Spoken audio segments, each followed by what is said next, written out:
Muchas gracias por acompañarnos hoy.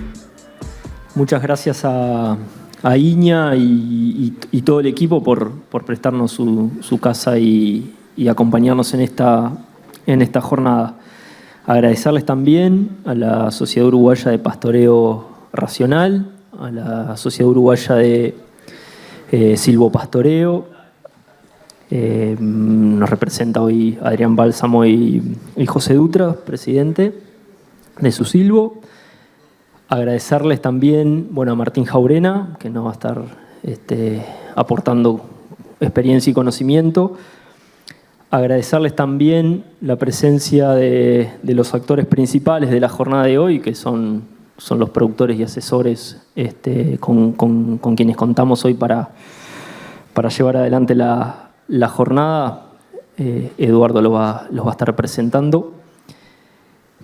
Y comentarles que vamos a estar dividiendo la jornada en dos momentos. Un primer momento de disertaciones a cargo de Martín, de José Dutra y de Adrián Bálsamo. Y una segunda instancia luego de un pequeño corte de una mesa redonda donde van a estar los productores y técnicos compartiendo sus experiencias. Agradecerle también a Eduardo por acompañarnos y llevar adelante la actividad. Antes de dar comienzo a la misma, me gustaría contarles una pequeña historia personal que creo que explica un poquito por qué Gentos está hoy organizando una jornada de campo natural.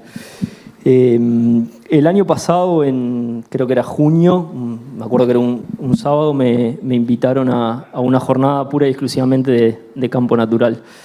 Me acuerdo que era en 33, salí temprano, me gusta llegar temprano a todos lados, y llegué a la estación de la ANCAP, de la Ruta 8, con la camioneta de Gentos. Para los que conocen, me gusta pasar bastante desapercibido. Las camionetas de Gentos son verdes y bastante llamativas. Y percibí, me sentí observado.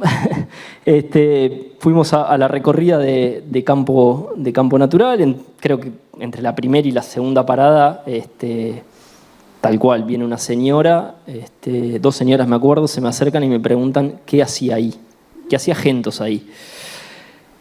Tenía una respuesta rápida para eso. Mi padrino era presidente de AUGAP, me había invitado, creo que con eso zafé. Pero esa pregunta me quedó resonando bastante en mí. Y en ese momento Gentos estaba discutiendo parte de su plan estratégico. Y teníamos muchos de estos temas en la cabeza.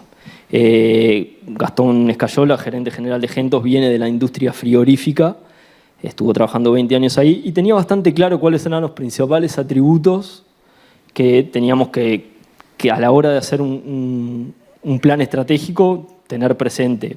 Sustentabilidad, calidad, eficiencia, productividad, un montón de cosas. Y esto era uno de los temas que nos venían resonando. Nos pusimos a trabajar en eso, lo llamamos un proyecto Campo Natural, no es ni más ni menos que tratar de aportar desde donde podamos a la productividad de los mejoramientos, a la productividad del campo natural, cuidando siempre uno de los recursos más valiosos que tenemos, que es el campo natural. Y para nosotros eso es clave. Nosotros, el 25% de las especies que tenemos dentro de nuestro catálogo son de mejoramiento de campo natural. Estamos midiendo nuestra huella de carbono, tratando de entender cuál es el impacto que eso genera en lo que hacemos y en lo que intentamos que otros hagan. Estamos trabajando en materia de sustentabilidad y por sobre todas las cosas lo estamos haciendo en equipo. Y creo que esa es la clave de lo que nosotros queremos transmitir hoy.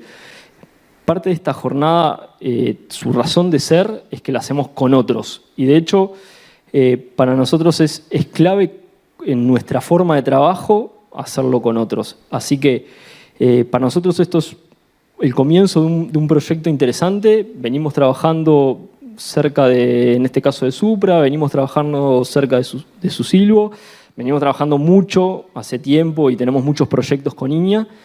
Y lo que nosotros simplemente intentamos transmitir es que estamos para aportar desde donde nos llamen. Así que cuenten con nosotros. Muchas gracias por acompañarnos y espero que, como decimos siempre, se lleven más preguntas que respuestas de la jornada de hoy. Así que bueno, muchas gracias.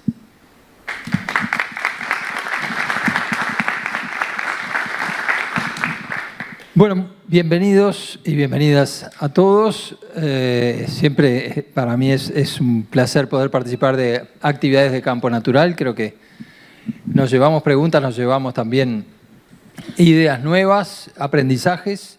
De hecho, estuvimos de mañana recorriendo un rotativo con silvopastoreo y uno ahí ya se lleva varias cosas interesantes que observa y aprendizajes. Y sin mucho más preámbulo, simplemente este primer bloque de la actividad de hoy tiene investigación, tiene producción y tiene, podríamos decir, el vaivén técnico entre una cosa y la otra. Así que quisiéramos invitar al ingeniero agrónomo Martín Jaurena, que es investigador de Iña, una de las autoridades de Uruguay en materia de campo natural. Creo que estando aquí en Tacuarembó no precisa mayores presentaciones. Y tal vez, si ya quieren ir compartiendo el living, invitamos también a José Dutra, José Pepe Dutra, que es uno de los pioneros del silvopastoreo en Uruguay y es además presidente de la Sociedad Uruguaya de Silvopastoreo Susilvo, y al ingeniero agrónomo Adrián Bálsamo, que es el coordinador técnico de la Sociedad Uruguaya de Pastoreo Racional. Y bueno, con ellos vamos a compartir las primeras 3 exposiciones.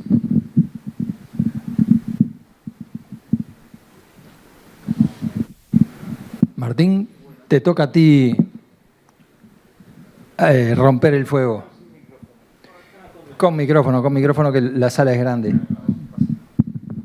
Bueno, buenas tardes. Muchas gracias por acompañarnos. La verdad que un gusto tener una jornada que viene desde una empresa. Muchas veces decimos el campo natural no tiene sponsor, bueno, pero que le interese a una empresa que venda semillas, que le interese cómo se produce sobre el campo natural, cómo optimizar el manejo y cómo poder mejorarlo, ya es un avance enorme para nosotros, nos da un respaldo muy lindo. Y qué bueno de estar acompañados también por un gran productor como Pepe Dutra. Ahí fue el Paspalum de Oro del año pasado, el premio que da la Mesa de Ganadería de Campo Natural. Y bueno, y Adrián, que es un coordinador técnico muy bueno también, está siempre expectante ahí con los sistemas de pastoreo, con lo que puede hacerlo en el grupo y con la mesa técnica que sigue después. Yo voy a tirar algunas ideas nomás para discutirlas de a poco. Cualquier cosa después profundizamos. El tiempo es cortito, vamos a tirar algunas ideas y sobre todo algún abordaje de cómo podemos mejorar entre todos el sistema de pastoreo en base a la variabilidad climática. Pero primero voy a mencionar 2 cositas nomás del campo natural, de un nuevo enfoque que tenemos para la producción sostenible, que ahí lo armamos en la Mesa del Campo Natural, donde estamos todas las instituciones públicas, donde están las gremiales de productores. Una nueva herramienta que tenemos, que es manejar el campo natural por comunidades. Ahí les voy a presentar un ejemplo que lo preparamos para el año pasado, cuando hicimos el Día del Campo Natural en el predio de Pepe, que combina distintas estrategias. Bueno, ¿cómo podemos mejorar un poquito ahora que los sistemas van avanzando, se va subdividiendo, van entrando? Entra el agua, entran muchas mejoras en el manejo del pastoreo, con lo que es la subdivisión, y cómo podemos ir mejorando eso cada vez más en los sistemas de producción y sobre todo en un contexto de alta variación climática. Si empezamos a mirar los veranos para atrás, no encontramos 2 veranos iguales. Y bueno, Se dicen muchas cosas el verano que viene, estamos muy lejos del verano. Ahora, de acá a 15 días, capaz que le invocan a esto que dicen que va a haber ola de calor, pero después de estos 15 días, ahí ya entramos en un escenario de incertidumbre. Bueno, ¿cómo empezar a manejarnos ahí? Vamos a tirar la idea esta de banco de forraje, a ver cómo podemos empezar a usar eso en los sistemas de producción. Y sobre todo, y vamos a hablar dos cositas que tienen que ver ya más con la genética, con los mejoramientos de campo, que es cómo buscar el manejo sostenible cuando le introducimos al campo natural lotus anuales, cómo tener mejoramientos, como ya tienen muchos productores, como tenemos nosotros en campos experimentales de viña, mejoramientos que tienen más de 15 años, cómo tratar de que esas especies se naturalicen en el campo y no tener aquella barrera de la persistencia que se me perdía yo la pradera y me quedaba después un mejoramiento degradado. Y bueno, y algunas cositas más de qué opciones podemos llegar a tener de acá para adelante para restaurar campos degradados. Bueno, no pasa. Está. El campo natural, ¿por qué estamos queriendo trabajar en el campo natural? Primero, porque es la base de la productividad que tenemos, es la base nutricional que tenemos en forma segura, y eso no es tener un alimento que lo produce la naturaleza en un ecosistema que es nativo, que es gratis para el productor y que siempre está en una fortaleza enorme para el productor, más en un contexto de variabilidad climática. Entonces, tenemos ese alimento.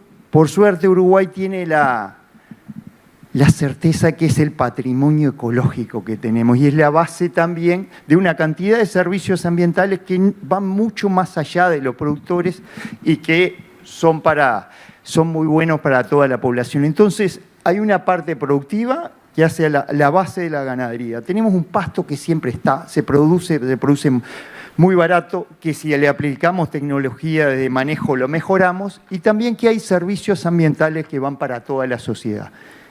La productividad es estable, yo no lo pierdo, entonces es un recurso enorme y que empieza a ser la base de algunos temas ambientales. Hablaban del tema del manejo de carbono, del manejo de la diversidad, son aspectos que empiezan a tener importancia en lo que es el manejo de la ganadería basada en campo natural. ¿Por qué? Porque el secuestro de carbono se empieza a vender, empieza a tener un fin comercial. Lo mismo si es en un sistema propio de alta diversidad, empieza a tener un valor importante. Hoy están pidiendo que la carne que se produce y se vende a Estados Unidos no provenga de montes que fueron talados. Bueno, acá es muy fácil, viene de un ecosistema natural donde el ecosistema natural hay pasto y es lo más fácil de demostrar. Y lo otro es que podemos tener cualquier sequía, pero sabemos que enseguida vuelve el campo natural y tiene una resiliencia enorme. Si ponemos todo esto junto y le damos un buen manejo, hacemos que el sistema tenga sostenibilidad. La sostenibilidad tiene que ser económica, sobre todo porque si no, el predio, el manejo se cae. Entonces tenemos que tener una parte ambiental, una parte productiva, pero también tiene que ser económica. Y bueno, cuando hablamos de pasturas, de cultivos, de forestación, no estamos hablando de cosas antagónicas. Estamos hablando de que todos esos sistemas, cultivar pasto, tener cultivos o forestar, pueden ser complementarios en un sistema de producción y pueden ayudar a producir mejor en un sistema que es basado en campo natural y no necesariamente tenemos que sustituirlo. Tenemos un nuevo enfoque, ese nuevo enfoque que lo hicimos en común con muchas organizaciones que trabajamos en la Mesa de Campo Natural. Estaba SUPRA, estaba UGAP, estaba la Federación Rural, la Asociación Rural, Ministerio de Ganadería, estaba INIA, Facultad de Agronomía, Facultad de Ciencias y muchas otras instituciones donde tratamos de ver que la mejor tecnología para el campo natural no estaba solo en tener el mejor método de pastoreo o ajustar la carga animal o en tener un banco de forraje, sino en complementar lo que era la tecnología de manejo animal en el sistema de producción para que ayude a mejorar el manejo del pastoreo en campo natural y sobre todo toda la tecnología de producir pasturas, ya sea fertilización, siembra en cobertura, pasturas cultivadas, reserva de forraje o hasta el silvopastoreo mismo, como medidas que ayuden a tomar mejores decisiones en un sistema que está basado en campo natural. Y eso va un poco en contra de todo aquello que nos decían de la escalera tecnológica, que yo tenía que dar un paso y cambiar al campo por un mejoramiento y después tenía que dar 2 pasos y cambiarlo por una pradera y después tenía que dar un tercer paso y cambiarlo por riego, y eso no lo puedo hacer hoy a nivel del sistema de producción. ¿Por qué? Por el riesgo económico, por el riesgo implícito que tiene, y entonces todos esos son elementos, características que nos pueden ayudar a un nivel a manejar mejor el sistema de producción. Entonces el campo está implícito, las decisiones de manejo se pueden tomar, pero también consideremos a toda la parte de suplementación, genética animal, manejo diferencial, todo lo que es manejo nutricional también puede ayudar y mucho a manejar mejor el campo natural, y sobre todo el que toma la decisión es el productor y su familia, el que está atrás del recurso, el que lo recorre, el que lo monitorea y el que está tomando esas decisiones. Entonces, este es un nuevo enfoque. Esto prácticamente salió por unanimidad en la mesa, nos llevó mucho tiempo, tuvimos que publicarlo el trabajo, llevó a discutirlo, pero por suerte estamos todos de acuerdo en que esto es la base para mantener al campo natural como base productiva de la ganadería y también para mejorar las limitaciones, porque no seríamos sinceros si decimos que el campo natural produce muchísimo en invierno o que produce muchísimo en una sequía. Entonces ahí sí tenemos otras herramientas que van desde la suplementación animal o el manejo de pasturas cultivadas para mejorarlo y mejorarlo de distintas maneras también. Con los sistemas de pastoreo se está mejorando muchísimo el pastoreo, tenemos potreros más chicos, tenemos agua, pero nos estamos quedando sin sombra. Entonces ahí empieza a aparecer opciones como el tema del silvopastoreo, los montes de sombra, que son una demanda muy grande en los sistemas ganaderos que van mejorando. El manejo por ambiente. Cuando decimos campo natural muchas veces le dicen tapiz. Y es algo que es muy distinto a un tapiz, muy distinto a una alfombra. Es un lugar donde están muchas comunidades. Y acá, esto es un campo natural de basalto, lo podemos ver casi sin árboles, pero lo empezamos a ver. Tenemos campos superficiales arriba con una alta densidad de gramíneas invernales. Después tenemos un bajo con una cantidad de especies estivales, que a veces encontramos canutillo, a veces pastomiel. Y después tenemos laderas que son muy productivas también, que están en el medio. Entonces, poder identificar esos ambientes nos ayuda a nosotros, primero, a separarlos. Cosas que son distintas, separémoslas para que produzcan distintos y para que produzcan a nuestro favor. Esta es una de las bases para implementar cualquier sistema de pastoreo. Puede complicar un poco cómo alambramos a veces, pero busquemos también optimizar y tener las comunidades que jueguen a nuestro favor. Es decir, comunidades que producen en invierno, yo las tengo que separar para manejarlas de una forma que acumulen forraje y que produzcan forraje en invierno. El manejo del pastoreo es muy distinto de una comunidad que puede producir en invierno de una que produce en verano. Y optimizarlo es parte del negocio. Tenemos una aplicación que la desarrollamos con un colega que estuvo trabajando 3 años acá, que se llama Martín Durante, que nos permite ya identificar esas comunidades, nos permite ver la estacionalidad de esas comunidades y tener pequeños mapas de los potreros para ir decidiendo cómo implementar los sistemas de manejo cuando subdividimos. Y siempre lo que buscamos atrás de estos sistemas no es solo producir más pasto, sino cosecharlo. Hoy lo conversábamos de mañana en el campo. Nosotros, si bien producimos pasto, hacemos que la fotosíntesis sea eficiente, nosotros precisamos una buena pantalla solar tener mucho pasto para producir más pasto. Pero esa es la primera etapa. Después nosotros tenemos la cosecha del animal, que es un tema clave, y nosotros vamos a buscar que el sistema tenga mucho pasto y ese pasto que sea cosechable por el animal, si no nos quedamos a mitad de camino. Entonces precisamos tener una alta cantidad de forraje verde. El forraje verde y el forraje seco son cosas muy distintas. Entonces, cuando hablamos de campo natural, precisamos cosechar una alta cantidad de forraje verde. Eso es lo que le tendríamos que pedir a un sistema de producción mejorado, manejado en forma eficiente en campo natural. Y a través de eso sí vamos a llegar a un valor productivo que nos permita tener un buen nivel de producción, que nos permita tener un buen nivel de sostenibilidad también.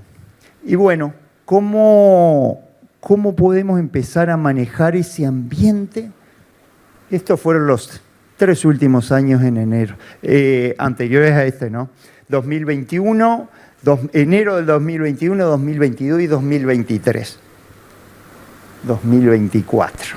Entonces, ¿cómo yo me manejo en distintos niveles de variabilidad climática? Este año explotaba, en enero, febrero, marzo explotaba el nivel hídrico impresionante, y los años anteriores estábamos pintados de rojo, no había agua en el suelo. Cuando estábamos en rojo, acá tenemos menos de 20% de agua disponible en el suelo, ya las plantas prácticamente paran de crecer.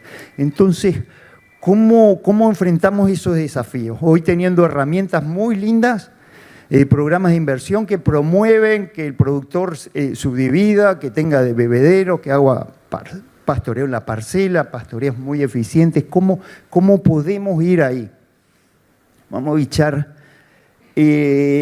Yo les voy a mostrar una gráfica que va a mostrar cómo evolucionan en función de que aumentan los días de crecimiento, el crecimiento potencial del forraje, y cómo después podemos capturar ese forraje. Un invierno bastante crudo como este o una sequía, nosotros vamos a demorar mucho tiempo en tener un punto óptimo de cosecha cuando tenemos un sistema. Ya hablo de un sistema pastoreo rotativo. Pastorea acá, hoy el día cero que podría haber sido, no sé, mayo, primero junio, primero julio. El crecimiento va a ser muy lento, siempre más lento al principio, la planta va desde la reserva, después tiene una fase lineal de crecimiento muy fuerte y después se detiene. Acá la planta prácticamente llega a un nivel óptimo de cantidad de hojas, y ya tiene un nivel de hojas que no le permite capturar más fotosíntesis, y ya acá empieza a perder calidad de forraje, por eso no seguimos. Cuando tenemos una sequía, esto se hace muy, pero muy lento, llegar a este nivel. Muchas veces ni siquiera llegamos. Inviernos con heladas también, puse 100 días, podían ser 120 días. Pero ¿qué pasa en la mayoría de los campos de Uruguay cuando tienen agua? Son sistemas que producen mucho y muy rápido. Estos pueden ser un campo natural de canutillo, o pasto chato, o pasto horqueta, pasto miel. Yo a los 28 o 30 días yo los puedo estar pastoreando y ya tener un nivel de biomasa prácticamente para pastorearlo de vuelta. Entonces, si yo tengo un sistema de pastoreo, a veces lo tengo pronto en 28 días y a veces no está pronto a los 100, 120 días. ¿Cómo manejo eso? ¿Cómo me empiezo a mover en estos sistemas de producción? Si el productor saca la calculadora y dice, bueno, 100 más 30 dividido 2, le ubico al medio la carga animal. Y bueno, más o menos saco una cuenta gruesa, y si yo tengo vacas de cría, no tengo mucho para entrar, sacar vacas, si tengo mucho pasto, ir a comprar o vender. Eso es un negocio que no es viable hoy en día en Uruguay, salir a comprar o vender si tengo mucho pasto de un mes para el otro. Entonces, pero un productor saca las cuentas y dice, voy al medio de un año. Ojo, los últimos 5 años no llegó nunca este año gris ahí como para manejar. Así que el tema que nos pasó, verano pasado, inicio de este otoño, cosecho mucho menos que la mitad del forraje potencialmente cosechable. Perdí cosecha y después se me acumuló forraje que perdió mucha calidad. los sistemas de pastoreo rotativo, 30, 40 parcelas, daban la vuelta, empezaba a sobrar, daban la otra vuelta, empezaba a sobrar. Y el tema es que entramos a un otoño que se nos complicó. Entramos a un otoño y un invierno bastante complicado. Eso fue el último año. Los otros 3 anteriores, el crecimiento del pasto no me daba ni para del verano, no me daba ni para la mitad de la demanda de animal. Entonces, está bueno, son sistemas que nos permiten cosechar muy bien, porque el productor tiene la llave cuando entra, cuando sale y el periodo de descanso. Pero también tenemos que buscar a nivel de sistema de producción cómo mejorar el manejo frente a esta variabilidad. Y una opción que tenemos y estamos planteando es que todos estos sistemas tengan al lado un banco de forraje. Un banco de forraje que les permita, yo doy una vuelta de pastoreo, bueno, y si no está pronto voy al banco de forraje y espero el tiempo. Ahora, si está pronto yo lo sigo pastoreando 28 o 30 días en verano y sigo acumulando forraje en un lugar con capacidad de tener forraje y que ese forraje no pierda mucho la calidad en el tiempo. Entonces, cuando hablamos de banco de forraje es un diferimiento planificado, no es lo mismo que hacer cualquier pastoreo, porque si hacemos pastoreo rotativo siempre esto es pensado en el sistema, en un hueco que voy a tener en el sistema, entonces no necesariamente implica pastoreo rotativo, sino es desacoplarlo justamente, tener un área desacoplada del pastoreo rotativo para combinarlo. Y ahí tendríamos, si yo tengo un potrero que acumula mucho forraje en verano y sé que es muy bueno y que es un bajo, yo tendría que complementarlo con otro tipo de potrero que acumule calidad y que sostenga esa calidad y no la pierda muy rápido y que tenga un crecimiento bastante complementario igual al sistema de pastoreo rotativo o si sé que los campos acá, como lo estuvimos hoy en lo de Pepe Dutra, no producen muy poco en invierno, porque son campos de arena y no hay magia y no hay nutriente, no hay forma de producir en invierno, tengo que buscar alguna forma de complementarlos con campos que produzcan en invierno. Campos que menos se endurecen, campos que menos pierden calidad y sobre todo prepararlos a esos campos para un periodo largo de diferimiento. Esto es un predio acá cerca, esto es una pastura que era dominada por bromos, esto es unos kilómetros de acá por la ruta 26 hacia Melo. La foto. Y bueno, en base a algunos trabajos de investigación, desarrollamos algunas recomendaciones en base a, si nosotros empezamos a identificar las comunidades y conocemos cuáles son las especies dominantes, por ejemplo, acá canutillo, pasto miel, mejoramientos de campo natural con leguminosas anuales, campos más invernales con bromos y estipa, o los campos más generales que tienen pasto horqueta, pasto chato o con gramilla. Si nosotros podemos separar estos 4 ambientes, nosotros por lo menos en otoño podemos hacer una escalera de pasto que nos lleve al invierno y podemos hacer un traslado también de pasto hacia el invierno. Empezamos a diferir primero los pastos de invierno, de marzo para mayo, y ahí los consumimos. Después lo que es leguminosa anual, siempre que tenemos mejoramientos con leguminosa precisamos un pastoreo fuerte al principio, pero después lo podríamos estar llevando ese forraje más para el invierno, junio, julio, agosto. Y acá los mejores candidatos ahí, el as en la manga es cuando tengo un campo con bromos o con estipa. Ahí tengo un as en la manga y yo ese forraje lo puedo guardar 100, 120, 130 días y va acumulando forraje y va perdiendo calidad muy poco. Ahora, al final es probable que yo llegue al final y lo deje 2 o 3 meses y el valor que tengo acá quizás puede ser inclusive mejor que el que tenía este otro tipo de forraje al inicio. Entonces, son especies, son comunidades claves, identificarlas, reactivarlas, manejarlas para tener una herramienta enorme en el sistema de producción. Y después cuando hay comunidades que sí o sí las tenemos que pastorear, pierden mucho la calidad. El pastoreo ahí sí tiene que ser pastoreo rotativo, pastoreos cortos, especies que acumulan muy poco forraje o especies que son muy dañadas, por ejemplo, por las heladas en invierno, hay pastoreo siempre. ahí el pastoreo, ahí no hay necesidad de hacer un diferimiento. Y lo mismo podemos hacer también de primavera para verano, lo único con la gran diferencia, yo sigo pastoreando al pasto horqueta, al pasto chato, a la gramilla. Los mejoramientos generalmente hay que pastorearlos y no hay que diferirlos. Ahora no hay que cerrarlos, ahora después vemos cuándo hay que cerrarlos. Y puedo empezar a manejar algunas comunidades de verano para hacer diferimiento por si me viene seca en el verano, o puedo tener la gran reserva esta de pasto, dejarla fuera del sistema y yo me quedo con estos tipos de campos que son Bromus auleticus, campos con flechillas, la flechilla no... la flechilla la buena, no la otra, la que pincha, no es tipa charruana. Y hacer diferimientos que yo pueda tener por lo menos 4 meses en el campo, el forraje y que quede disponible. Este es un ejemplo, esto es el campo de Pepe Dutra, acá están los silvopastoreos que estuvimos hoy, esto es un campo que está al lado, un ejemplo que utilizamos con la aplicación esta que nos permite identificar, acá nos permite identificar 5 lugares, un bosque, que es la parte verde, que está en la parte alta, esto es un cerro acá arriba, una ladera, acá donde empiezan en una ladera muy pronunciada, y después, que son campos muy superficiales, y después campos ya, hay 2 tipos de campos, que son campos arenosos, más y menos estivales, pero son los rojos que están acá. Campos muy arenosos con una productividad en verano muy alta. Y bueno, son campos que producen muchísimo en verano, son campos que tienen una muy buena profundidad de suelo, acumulan muy bien el agua, entonces son campos muy seguros para producir en verano.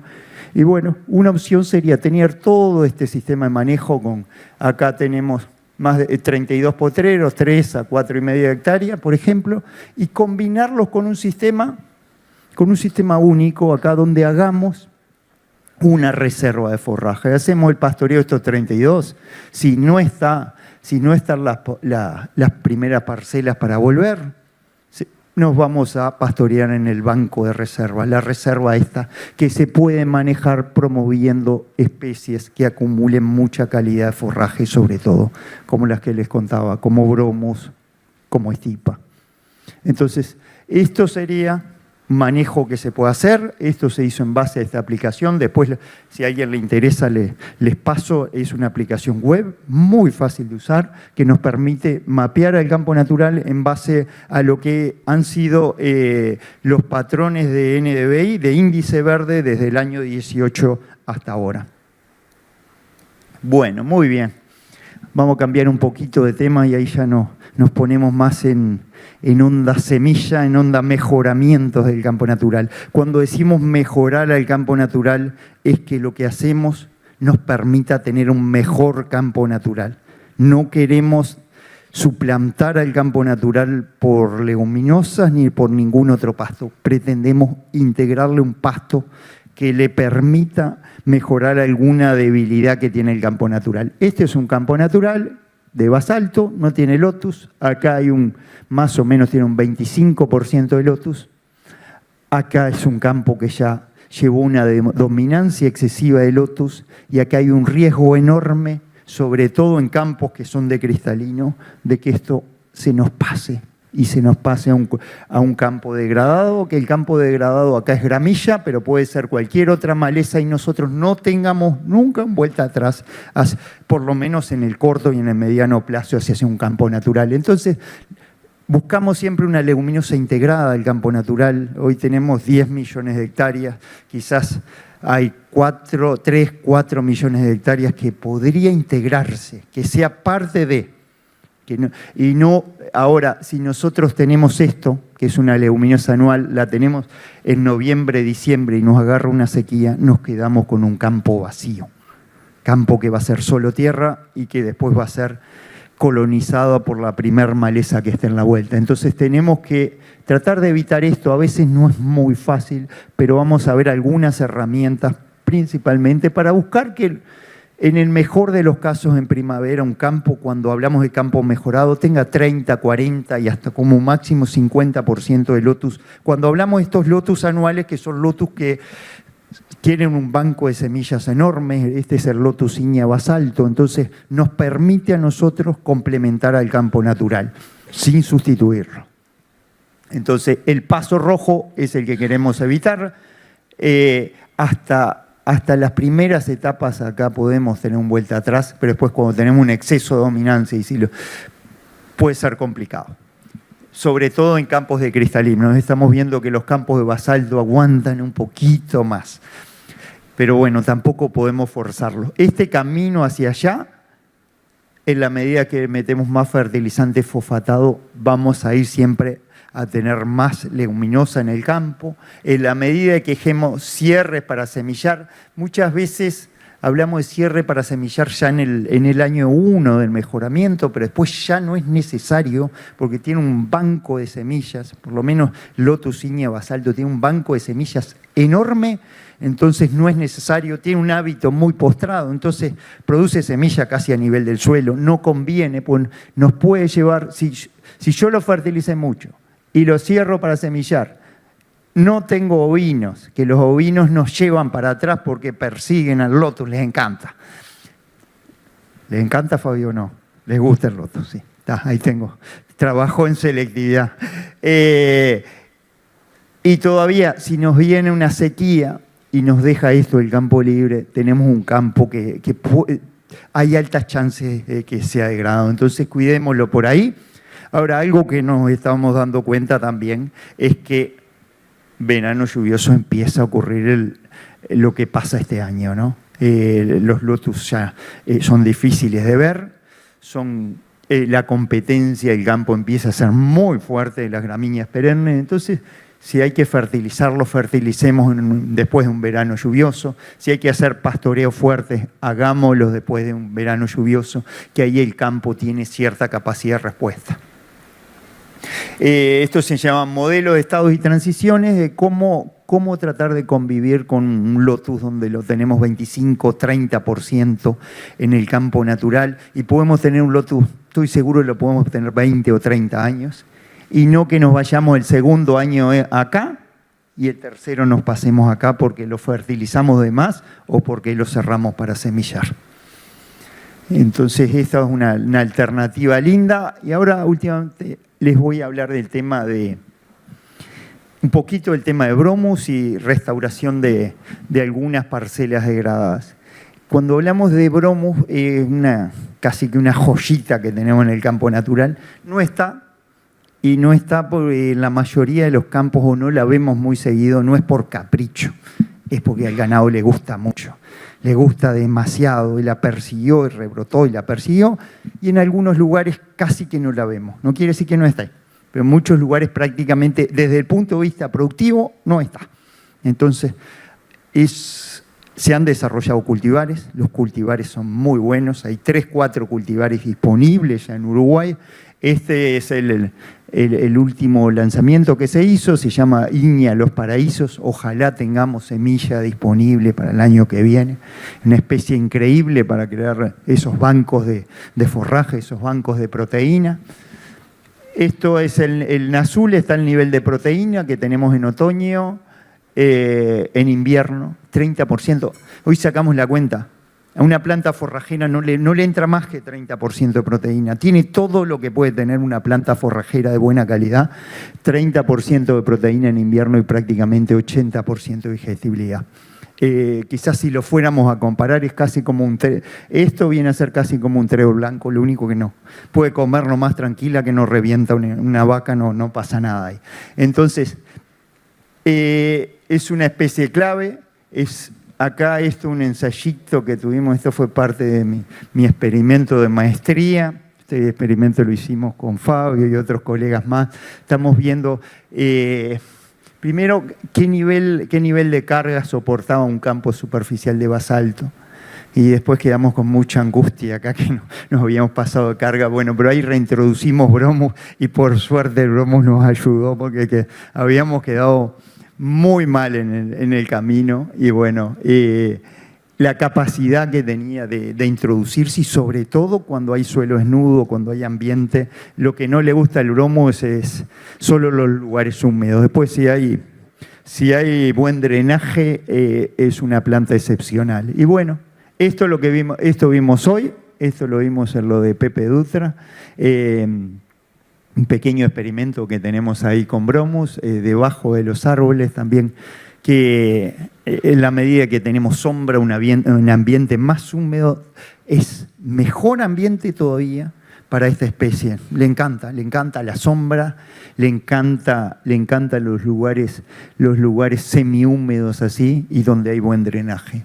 Esto es algunas primeras experiencias que hemos tenido, y es una especie ideal que acompaña también los ciclos del árbol en el tema cuando tenemos silvopastoreo, y que permitiría rescatar pasturas que se están degradando. Acá era uno de los desafíos más grandes que tenía Pepe, ahora después creo que lo va a contar. Esto fue un monte de pinos, después de un monte de pinos es muy difícil volver a tener una pastura, y una pastura productiva. Y bueno, este fue un primer ensayo que hicimos el año pasado, chiquito, ahora tenemos bastante campo más, y ahí hay como 2 hectáreas, en cualquier momento lo va a ver el bromo por todos lados.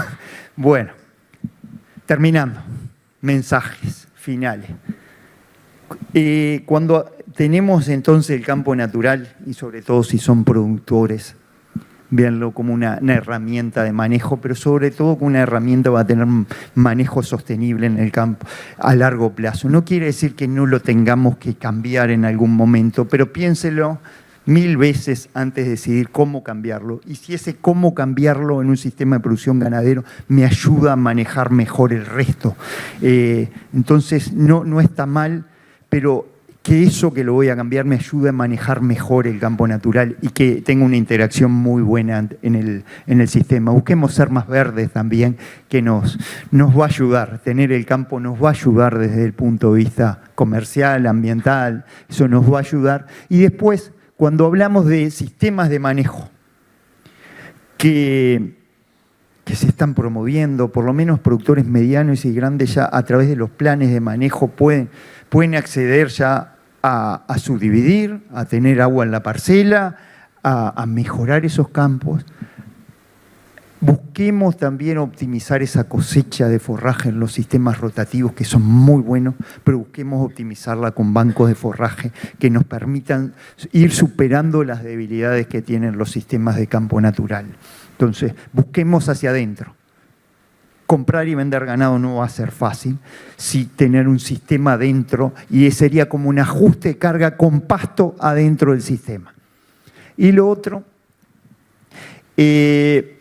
también cuando tenemos situaciones degradadas, cuando nos vuelve un campo, tenemos un campo complicado, que empezamos a tener allá algunas opciones, por lo menos para tener una primera recuperación del campo natural. Yo les mostraba bromo, pero hay cultivares de paspalum también, donde se puede acelerar esa recuperación del campo.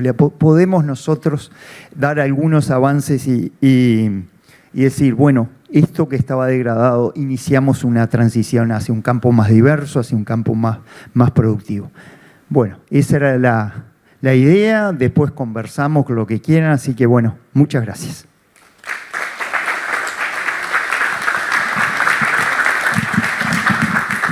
Muchas gracias, Martín. Recuerden que después va a haber un espacio para preguntas, así que vayan pensando lo que quieran preguntar. Vamos a pasar del mundo académico a la praxis, al trabajo de los productores. José Pepe Dutra es bien conocido aquí, es pionero, podríamos decir, del silvopastoreo en Uruguay, y es presidente de SUSILVO, la Sociedad Uruguaya de Silvopastoreo, y tiene aquí cerca además bueno, la foto que veían y sus sistemas andando, así que bienvenido. Gracias, Eduardo. Bueno, gracias a Gentos por la invitación. Y bueno, me falta el puntero. Muy bien. Ahí, ahora, Martín, dale. Avanzo. Ahí avanzamos, si querés marcar. Qué fácil es con un técnico al lado, ¿no? Es mucho más sencillo. Bueno, desde su silbo, vamos a hacer vamos a hablar muy sintéticamente y unos pantallazos de lo que es el silvopastoreo, como lo concebimos en su silbo. Ese es un resumen, pocos árboles y más pastura. Nosotros tenemos que incorporar árboles, pero siempre teniendo en cuenta que lo que queremos respetar es lo que ya está, es la pastura, la vaca. Nada, nosotros nos fundamos en noviembre del 2021, es una sociedad muy abierta a productores. En ese momento, si hacíamos con productores su silbo, una mano nos daba para ver los productores. Entonces somos y seguimos siendo muy abiertos en que tienen que integrarse por técnicos, productores que a lo mejor no tienen posibilidad de ser silvopastoreo, pero sí son ganaderos, y consideramos el silvopastoreo como una actividad para productores que hacen ganadería. Y los objetivos principales son eso: difundir la producción silvopastoril, promover la investigación. Está muy bueno lo que están haciendo como Iña, como Martín, otros técnicos, sumarse a qué hacemos en esos espacios que dejamos para producir pasto. Bueno, el buen recurso el buen uso de los recursos naturales, el bienestar animal, y contribuir a la reducción de los gases de efecto invernadero. Siempre somos muy básicos en seguir explicando el silvopastoreo. En escenarios como decimos árboles y ganaderías, el más común, y en esta zona hay mucho y de muchos años, de que se instaló las empresas forestales, que es incorporar ganados en predios forestados por una empresa, que es la situación que normalmente vemos, que muchas veces se confundió como un diseño silvopastoril, lo que claramente una empresa forestal lo bien hizo, utilizó ese predio para sacar una producción de esos árboles, y a veces quedan desperdicios, entre comillas, desperdicios de esa forestación, que puede ser útil en la ganadería. Depende si son bajos o lugares a lo mejor no productivos, pero normalmente son bajos y pueden ser productivos. En un sistema silvopastoril, el diseño de plantación, ya tenemos que pensar en que tenemos que diseñar esa plantación o esa inclusión de árboles teniendo en cuenta que ya tenemos un campo y a quien no lo queremos, a lo que no queremos desplazar. Es cómo incorporar en el mismo espacio físico árboles donde ya está, como decimos, ya está el pasto, ya está la vaca. Cómo a partir de ahí le generamos a esa ganadería confort, pero sin desplazar, como decimos, no queremos desplazar nada.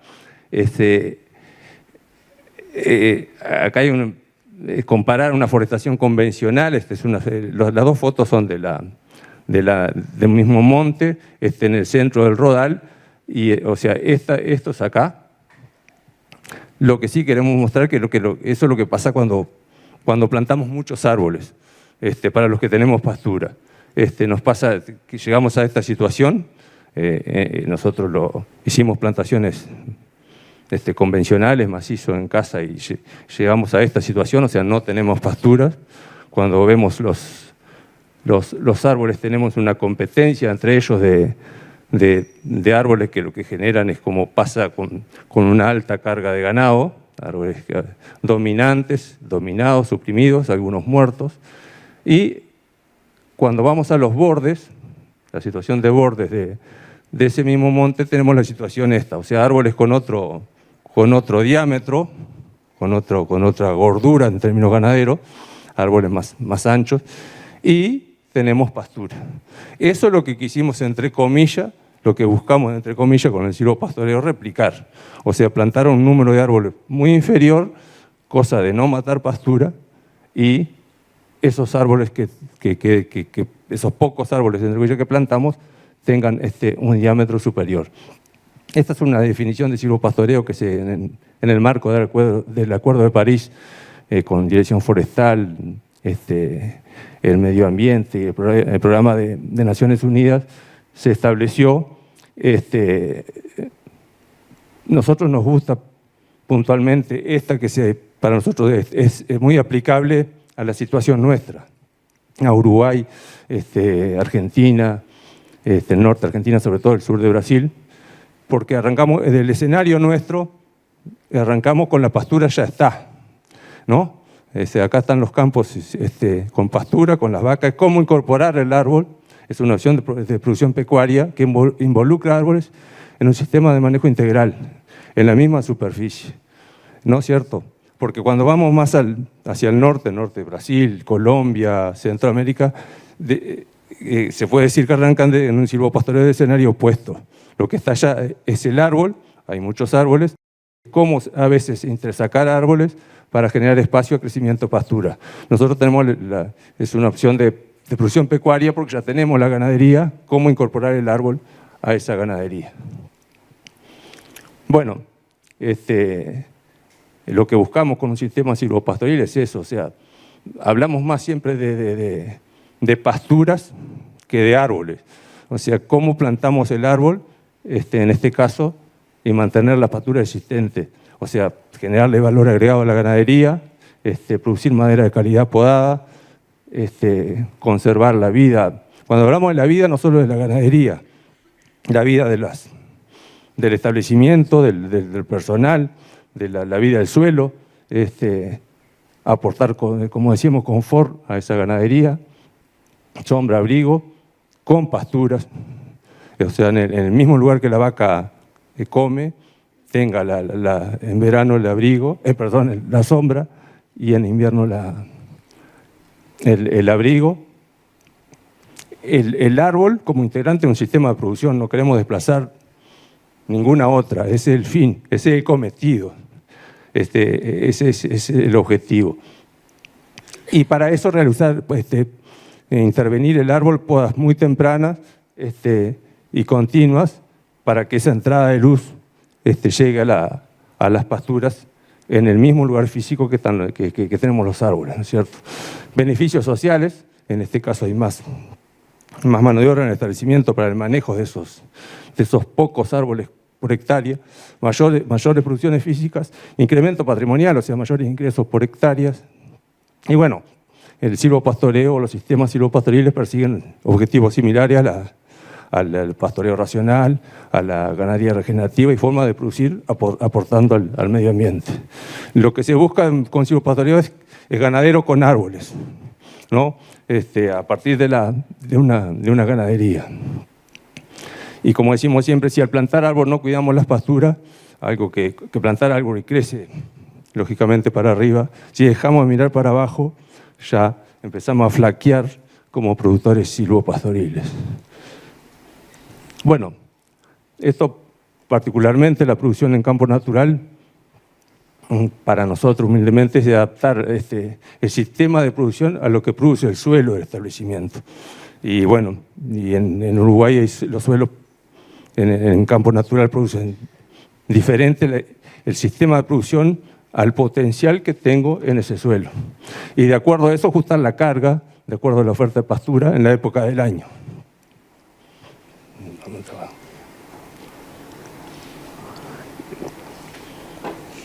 Bien, gracias. Y bueno, ahí determina si por ejemplo hay varias variaciones según el suelo, en la categoría, en la raza, en la producción, si hacemos ciclo completo, cría, recría, engorde, en la fecha de entores, en la fecha de venta, fecha de compras. Y bueno, particularmente con esas bases es algo lo que hacemos en casa, en establecimiento. Son pasturas, como decía Martín, totalmente estivales, lo que determina, como llamamos, entre comillas, una producción 2-1, que lo que quiere decir que en esta época estamos en nivel de producción de 1, en invierno, y cuando llegamos a la época de verano, como decía Martín, primavera, verano, la carga animal tiene que duplicarse. O sea, los kilos de peso vivo por hectárea tienen que ser el doble. No es fácil. Entonces las ventas, como empiezan a quedar determinadas, solo se compra a la salida del invierno y se vende únicamente a la entrada del invierno. Simplemente por ajustar los kilos de peso vivo por hectárea de acuerdo a la producción de estos campos, independientemente que sean silvopastoreo o no, pasa por ahí. Se realizó una forestación convencional del año 90 al 94 sobre estos mismos suelos que después se instalaron los sistemas silvopastoriles a partir del año 2015. Bueno, ayer Martín me pedía que pusiera algo de pastoreo racional, que no tenía nada previsto porque tenemos el experto ahora enseguida, Adrián. Pero nada, es un plano de lo que tenemos ahí con pastoreo racional y lo que le llamamos silvopastoreo racional. Que el silvopastoreo racional es la parte que está en círculos ahí. Nada, como resumen, son 280 parcelas de un promedio de casi 2 hectáreas, lo que suma 556 hectáreas que están en básicamente los colores son los circuitos que hace cada rodeo, que más o menos tiene entre 50 y 60 parcelas por rodeo, por módulo. En estos movimientos se hacen cambios diarios.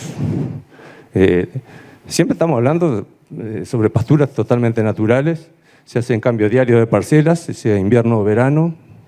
El peso vivo por hectárea, por módulo, en las épocas de rendimiento del campo andan entre los 900 kilos y se bajan en abril a 500 kilos, un 60% de lo que se tiene en verano. Eso peso vivo por hectárea por módulo, ¿no es cierto? La carga instantánea en la época de producción primavera-verano son entre 40 y 50 mil kilos, y también lo que se bajan a los meses de otoño e invierno entre 25 y 30 mil kilos en otoño e invierno. Las ganancias de pesos anualizadas son en el pastoreo racional y el silvopastoreo racional de entre 230 y 320 kilos por hectárea por año, siempre anualizando. Nosotros tenemos 6 meses que se produce muy bien, como bien lo decía Martín, totalmente son campos de arena, estivales, se produce muy bien desde octubre a mediados de abril. De mediados de abril al siguiente octubre no hay ganancia de pesos. Entonces las ganancias están hechas en esos 6 meses y medio, 7, depende del año. Claro que lo tenemos que anualizar con los meses, pero lo que determina es eso, unas ganancias de peso por hectárea por año entre 230 y 320 kilos entre los sistemas silvopastoriles racionales y el pastoreo racional a sol pleno. Bueno, preferentemente se manejan categorías de recría, pero también tenemos ganado que inclusive dan cría en el silvopastoreo racional y se hacen los cambios diariamente, o sea, hay rodeos que paren ahí. Las parcelas solo tienen, como se manejan, no se manejan lanares, se maneja solo con un alambre y no hay porteras, como dice ahí, y estiradas. Estos dos, no sé cuántos son, 130.000 metros tirados a mano. Lo que decimos tirado a mano de portera porque cualquier esquina de cualquier parcela de esas que miramos en las anteriores se puede hacer portera, que facilita mucho los cambios en cualquier sector de cualquier parcela. Bueno, pasturas naturales y el agua, el 90% es bebederos y va presurizada la mayoría del mismo establecimiento. Bueno, estos son, le llamamos ensayos, mediciones que teníamos nosotros, que por suerte ahora lo está haciendo la investigación, que son los que saben, nosotros le ponemos por eso medición y ensayo. Ahí marcamos algunas que nos parecen relevantes. que son vinculadas al manejo de cuando instalamos un silvopastoreo, manejamos un silvopastoreo, están vinculadas con la producción, directamente con la producción de ese campo. Dejamos en verde la incorporación de pastura, que es lo que habló Martín, y lo que poco podemos aportar nosotros, honestamente. Pero nos parece relevante la orientación de esas líneas de silvopastoreo, el espaciamiento, la distribución de esos árboles, que es lo que va a generar qué producción de pasto. El control del pasto para plantar esos árboles, le llamamos control del pasto, ponemos no maleza porque en un sistema silvopastoril no tenemos maleza. Tenemos pasturas que la queremos controlar en el lugar físico que va el árbol, pero no es una maleza. Es tan relevante o más relevante que el árbol que estamos incorporando. La preparación del suelo, que también estamos en eso, que tiene que haber en sistemas silvopastoriles para introducir el árbol, una preparación del suelo lo menos agresiva posible con lo que ya tenemos, ¿no? Que es la pastura, y respetar esa pastura. La fecha de plantación nos parece importante también en el manejo de la ganadería. Bueno, el sistema del pastoreo y una posibilidad del manejo o qué hacemos con esas ramas de poda. Simplemente, a ver, como aclarativo, o sea, una densidad o 150 árboles por hectárea, lo que ahí está escrito es 5 por 320 más 20. Los 5 están marcados por el ancho de las líneas de los eucaliptos. Los 320 lo que está en la línea, 5 por 320, y los más 20 que es el ancho del callejón. Esta distribución, ordenamiento, es lo que se está plantando, los 5 más 320 más 20, en la mayoría de las silvopastoreos que se están haciendo hoy en día, con eucalipto. ¿No?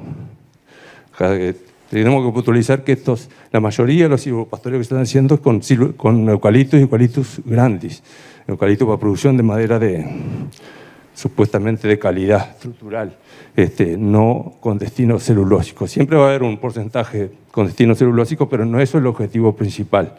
Siempre vamos a tener una parte, las colas, las puntas de los eucaliptos, o energía puede ser.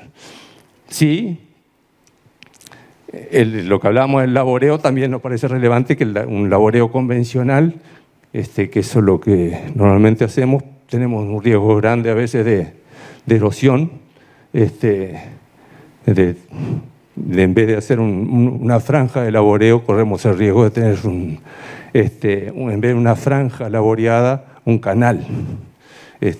También lo hemos vivido.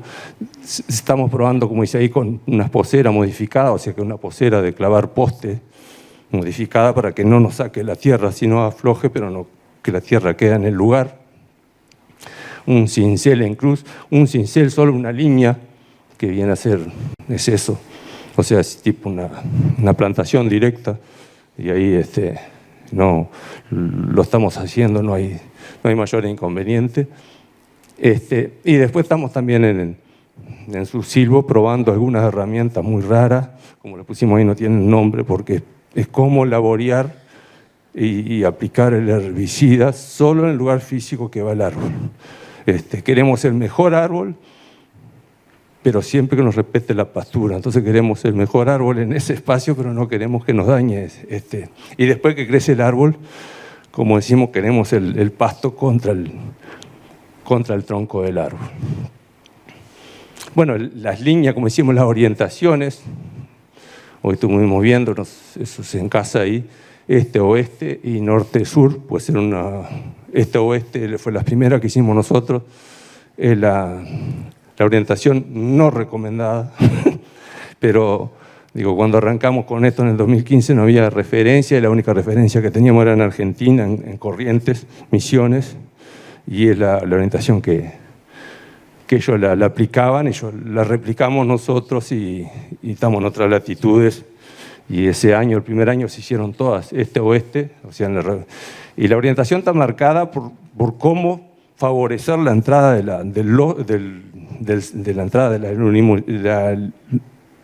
la entrada de la energía solar a esas líneas para favorecer la pastura. Una orientación este-oeste favorece el árbol. O sea, todos los árboles tienen le da mejor el sol, pero favorece menos la pastura. Sería norte-sur la línea indicada. Eso, por eso digo, si nos extendemos nos podemos ir. Pero a eso va muy agarrado con el sistema de laboreo que hacemos. Si hacemos el laboreo convencional por seguir un punto cardinal, en las pendientes que vimos hoy, es de alto riesgo de erosión. Por eso pretendemos que haya otra posibilidad de manejo del laboreo. También puede ser líneas rectas, que eso es líneas rectas pero cortando la pendiente, o sea, dentro de las cuchillas o laderas que vaya cortando la pendiente para eliminar lo más posible un riesgo de erosión cuando estamos hablando de un laboreo de línea corrida. Y si no, lo que se están haciendo, o estamos haciendo bastante hoy en día, son en curva de nivel,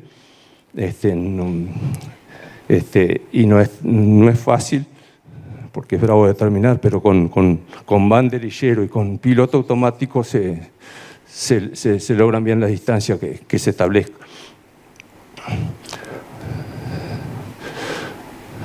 Bueno, también se están haciendo algunas pruebas con silvopastoreo, sistemas silvopastoriles con especies no tradicionales. Con guayubira, anchico y virapitaya hay en algunas pruebas que está haciendo Andrés Berruti, y ahora se planta en octubre con lapacho, curupay y caoetí. Y también se instaló un parque nativo que dice Andrés que tiene no sé cuántas especies. Dice Andrés Berruti 150, pero hay que sacarle el IVA a lo que dice Andrés. Y para probar especies que sean de mejor comportamiento para mañana. Eso se empezó hace 2 años, en octubre del 2022, y ya digo, bueno, es para nosotros muy interesante que esto se evalúe, se estudie, se investigue, porque hoy en día el eucalipto, por rápido crecimiento y seguridad de venta, entre comillas, cuando esté en el momento de explotación, es bastante segura.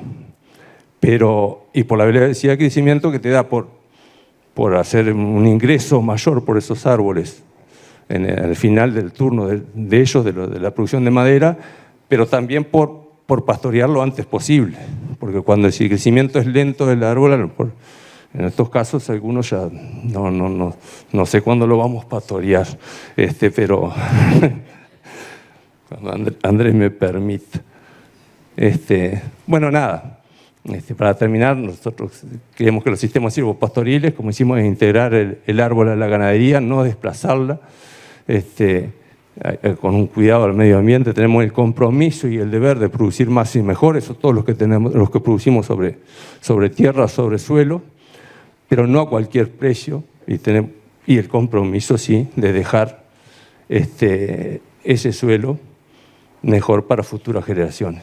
Y bueno, nosotros el sistema silvopastoril, en esto que le damos espacios a los árboles y dejamos pasturas, esos pocos árboles por hectárea desarrollan más diámetros, y bueno, entonces para nosotros el silvopastoreo alcanzamos eso, o sea, vacas gordas y árboles gordos. Bueno, nada, muchas gracias.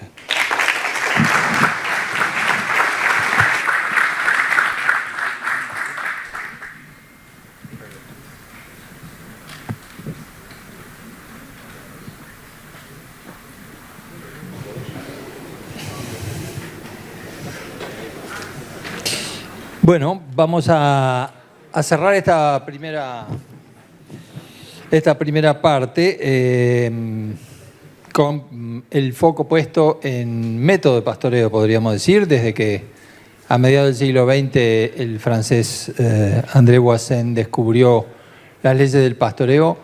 El pastoreo racional o rotativo ha ido ganando adeptos, ganando en precisión. Uruguay tiene una sociedad uruguaya de pastoreo racional. Así que es un gusto recibir a su coordinador técnico, Adrián Bálsamo. Muchas gracias, Eduardo. Bueno, cuando Me invitaron, o me invitó Diego a participar de esta jornada. Le pregunté, bueno, ¿y de qué querés que hable? Y me dijo, bueno, sentite libre de hablar, y eso es medio peligroso, Diego. Pero bueno, vamos a tratar de contar primero, agradecerle a Gentos por la oportunidad de darnos tanto a Iña, a Susilvo y a Supra, de poder venir y mostrar un poco lo que estamos haciendo, lo que están haciendo los productores. Y también agradecerle a Supra por permitirme venir a esta instancia a representar y contar lo que venimos a hacer. Primero que nada es comentar un poco qué es Supra, que muchos lo conocen y algunos dicen que es una marca de ración para caballos, y bueno, coincide el nombre, pero es la Sociedad Uruguaya de Pastoreo Racional, que se fundó en el 2019, nace de productores y técnicos que un día se juntaron y decidieron organizarse para armar la sociedad. Es una sociedad sin fines de lucro, integra hoy más de 560 personas, más del 80% de los integrantes que hoy la componen son productores, y también hay técnicos y gente afín que le gusta y se involucra. Tenemos socios en todos los departamentos y también tenemos socios en Argentina y en Brasil, que de hecho suelen a menudo tenernos como referente en esto del pastoreo racional y vienen a cada una de las jornadas que armamos y viajan muchos kilómetros. Tiene más del 50% de los integrantes que son productores pertenecen a los grupos de pastoreo racional. O sea, Supra armó 10 grupos de pastoreo racional en todo el Uruguay, que son grupos de productores que se nuclean y tienen una metodología similar a lo que hace CREA, pero con el fin del pastoreo racional. Ahí está en el mapa la ubicación de todos los productores, y como ven hay algunos en Brasil y otros en Argentina, y cada vez se van sumando más, que vienen y cruzan el charco los argentinos a cada una de las jornadas. Y hay diversas realidades, sistemas, áreas y tipos de campo, donde las leyes del pastoreo racional tratan de bajarla a tierra y no es fácil. Cada uno va a tener su interpretación del tema, y como es difícil investigar sobre eso, entre los productores van experimentando y van compartiendo y van teniendo ese conocimiento tácito a partir de la experiencia, que les permite ir creciendo y avanzando en el tema.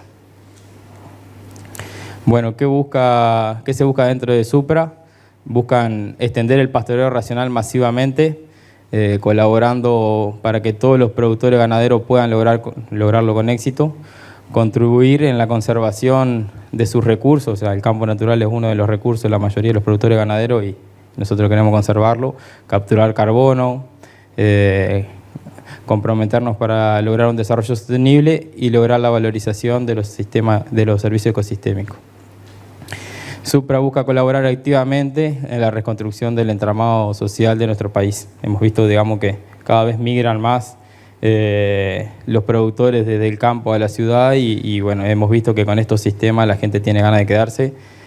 Justo ahí también está Alejandro Michelena, que nos ha dado una mano enorme en definir estos lineamientos. Y pretendemos ser la institución que viabilice y acompañe a los productores de Uruguay y de la región en la implementación del pastoreo racional. ¿Qué objetivos tiene Supra? Incorporar a los productores de todo el país y de la región al pastoreo racional, apoyar a los productores en el diseño, la construcción, el manejo del sistema de pastoreo racional,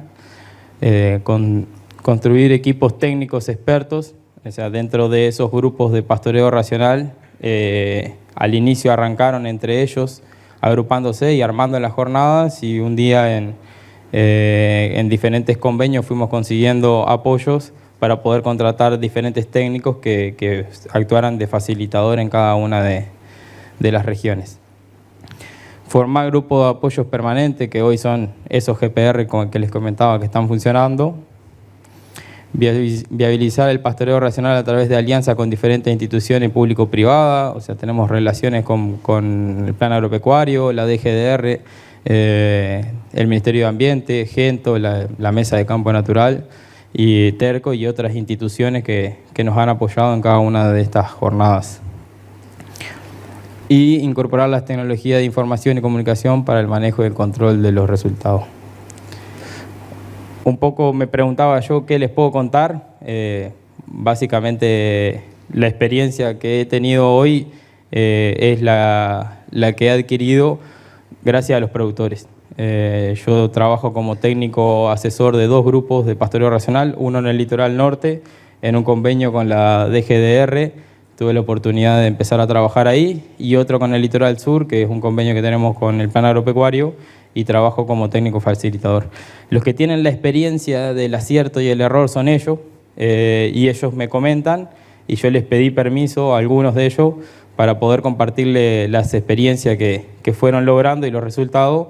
Y bueno, eso es un poco lo que les vengo a contar. Y justo ahí hay una foto de una pradera polifítica que, bueno, para poder relacionarlo con lo que es la empresa Gento, y un poco les voy a contar una experiencia que tengo en esa idea de poder empezar a restablecer campos que fueron agrícolas o fueron chacra, buscando llegar a un campo natural restablecido, porque campo natural, según lo que aprendí en facultad, nunca vamos a volver a lograr, pero bueno, el estado sucesional que logremos, vamos a llegar a eso por diferentes vías. Bueno, ¿qué es el PRB? Se preguntarán. El pastoreo racional Voisin, PRB, es una propuesta de un bioquímico francés llamado André Voisin, como comentaba Eduardo, que mediante observaciones él definió 4 leyes del pastoreo racional. Hay 2 que refieren a los pastos, o sea, que él hacía observaciones de cómo se comportaban las plantas, y hay 2 que refieren al animal, que él, cuando veía que los animales pastoreaban, sacó conclusiones. La primera ley es la ley del descanso. O sea, él lo que dice es que entre 2 intervalos de pastoreo debe de haber un tiempo suficiente que le permita a la planta generar reservas, como mostraba Martín hoy, que necesita acumular para poder volver a ser pastoreado. Bueno, eso es lo que él dice. De ahí a poder aplicarlo en cada uno de los campos, en cada una de las comunidades, en cada una de las especies, eso es lo que tenemos que aprender desde los productores, desde las instituciones, a poder dar esa respuesta, porque siempre surge con esta ley la incógnita de decir, bueno, está, pero en el campo natural, ¿cuántos días de descanso son los adecuados? Y en las diferentes estaciones, ¿cómo varía eso? Eso es un poco lo que tratamos de aprender entre todos y llegar a una conclusión que muchas veces varía porque el siguiente año es seco y el anterior fue lluvioso, entonces tiene un montón de variables. Pero lo que sí es cierto es que lo que él comentaba tiene mucha lógica. Lo siguiente que él comenta es el tema de la ley de la ocupación. Para que un pasto, o sea, cuando hay un animal que está pastoreando, o sea, un grupo de animales que está pastoreando, el tiempo de ocupación tiene que ser lo suficientemente corto para que ese animal no vuelva a pastorear de nuevo la planta cuando está rebrotando. Porque muchas veces vemos que la planta empieza a rebrotar y el ganado no quiere ir a comerse la comunidad del canutillo que está así seca y ya se pasó de los 100 días de descanso. ¿Y dónde va a estar? En la zona donde está repelado. ¿Por qué? Porque siempre vemos, es decir, yo no sé qué hace el ganado, pero donde está el lechadero, en la parte donde se puede acomodar, él siempre, o cerca del agua, siempre está pastoreando más ahí y empieza a delegar otras comunidades, que esas comunidades se pasan, empiezan a juntar fibra y las deja de comer. Las otras 2 refieren al animal, habla de los rendimientos máximos o ley de ayuda, o sea, necesitamos ayudar a aquellos animales de mayores requerimientos. Todos sabemos que si tenemos en un rodeo de cría, tenemos recrías de ternero, vaquillonas y vacas, siempre a las categorías más chicas le tenemos que dar forrajes con mejor calidad y a las categorías más adultas podemos hacer que vayan a zonas donde los pastos son un poco más duros o tienen menos contenido de proteína. Y la ley de los rendimientos regulares dice que para que un animal pueda tener rendimientos regulares, el tiempo de ocupación de un potrero tiene que ser lo suficientemente corto para que él coseche el pasto y sea la misma calidad todos los días. O sea, lo vemos muy claramente y se ve cuando le pedimos a un tambero que en vez de hacer 2 cambios diarios, tire las vacas 7 días en el potrero, te va a decir, bueno, si el primer día la leche va a estar acá, y la proteína, y después va a ir cayendo, y entonces se forma como un serrucho. Bueno, en el ganado de carne no tenemos la oportunidad de pesar el ganado todos los días, pero a nivel de rumen pasa lo mismo. O sea, si el animal todos los días cosecha un forraje con la misma calidad, su desempeño va a ser mucho mejor. Esas son las observaciones que hacía André Bazin y las cuales redactó en lo que son las leyes. De esto después cada uno hace la interpretación y lo intenta aplicar. Una gráfica relacionada a lo que decía Martín es lo que tiene que ver con la dinámica del rebrote de las plantas pratenses. Las plantas pratenses son todas aquellas especies que son susceptibles a ser pastoreadas por el ganado y tienen la capacidad de rebrotar. Han evolucionado, el campo natural está lleno de estas plantas que han evolucionado durante un montón de años siendo pastoreadas por los herbívoros y vuelven a rebrotar una y otra vez. ¿Qué es lo que pasa bajo suelo? Cuando nosotros, o sea, cuando un ganado come una planta, la planta en ese momento tenía todas las reservas en sus raíces, enseguida arranca a movilizar esa reserva para poder generar un nuevo rebrote, empieza a rebrotar, empiezan a desprenderse de algunas raíces, hasta que en un momento llega a un área foliar suficiente, o sea, la parte de las hojas, y vuelve a generar acumulado en sus raíces. Ahí está la planta de nuevo pronta para ser pastoreada. Ahora, esto es un esquema y después acá este es la acumulación de forraje en función del tiempo. El tiempo que va ahí va a variar en cada una de las especies, en cada una de las comunidades, y eso es un poco también, comentaba, lo que tenemos que estudiar. Ahí la planta vuelve a ser cortada y sucesivamente se da lo que también algunos llaman el pulso de la bomba de carbono. Esto es una diapositiva adaptado de autores brasileños, pero también un poco lo he escuchado a Martín comentar sobre el tema, donde muchas veces tenemos una fuente de agua en sistema ganadero y vemos que a medida de que nos retiramos de esa fuente de agua, va cambiando el aprovechamiento del forraje que hacemos y la frecuencia e intensidad de pastoreo. A medida que se va yendo más lejos, más de 1000 metros, hay poco o nulo aprovechamiento y hay ausencia. En esta zona a veces se dice que hay sobrepastoreo y en esta zona de acá hay subpastoreo. Entonces empieza, por más que a veces sea la misma comunidad o a veces son diferentes comunidades. Es muy típico ver, yo siempre digo que cuando veo esta especie, que es que Sachirium microstachum, es una especie indicadora de subpastoreo. Cuando vemos que los campos se nos están apareciendo, sobre todo en los campos más de basalto acá y algo de arena, suele aparecer y se ve mucho a veces al costado de la ruta, porque la cortan pocas veces al año y aparece. Así como esa especie hay muchas que son indicadoras de su pastoreo. Es necesario considerar el agua como un alimento, es importante la calidad y la disponibilidad. En los sistemas de pastoreo racional han escuchado que muchos dicen, sí, hay que invertir en agua, hay que llevar el agua a la parcela, hay que hacerlo con área social. Lo importante, no importa si es un bebedero de plástico, si es un bebedero hecho con heladeras recicladas, como le tocó a un productor tener que hacerlo, bebederos de hormigón, lo que sí tenemos que tratar de evitar es esto.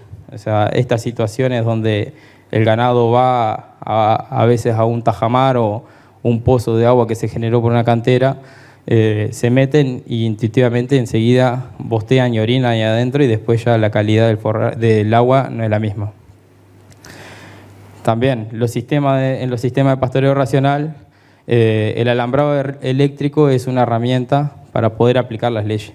O sea, no porque tenemos alambrado eléctrico ya somos alguien que está haciendo rotativo, racional o lo que quieran, o como le quieran llamar. Siempre hay una controversia en los nombres, pero esto es una herramienta. Después, cómo llevamos adelante y cómo ejecutamos la planificación del pastoreo es algo que tenemos que aprender entre todos y bueno, por suerte Martín está yendo en esa línea y el equipo de Iña buscando respuesta a las diferentes especies y comunidades, cuál sería el tiempo de descanso adecuado para cada una de las estaciones y para cada uno de los tipos de años, si es seco o lluvioso. ¿Por qué? Porque eso nos va a permitir saber cuál es el número de potreros que podríamos llegar a armar, que sea múltiplo denominador común, que nos permita variar con tiempos de ocupación de un día, de 2 o de 3 y poder tener descanso de 30, capaz que en la especie de gramilla, o llegar a 90 días para alguna especie de invierno. Entonces, bueno, hasta ahora algunos productores han probado y en el ensayo y en error han llegado a algunas conclusiones. Esto, nada, lo que hace un poco los sistemas pastoreos racionales es empezar a tener más potreros, y es como tener stock, uno tiene como bolsa de ración en el campo. O sea, si tengo un lote de animales que está 2 días en este potrero y miro hacia adelante el stock que tengo, yo ya sé cuántos días tengo de pastoreo para adelante. Entonces eso es lo que la mayoría de los productores dicen, que es fácil de entender y es fácil de predecir cuándo me voy a quedar sin pasto.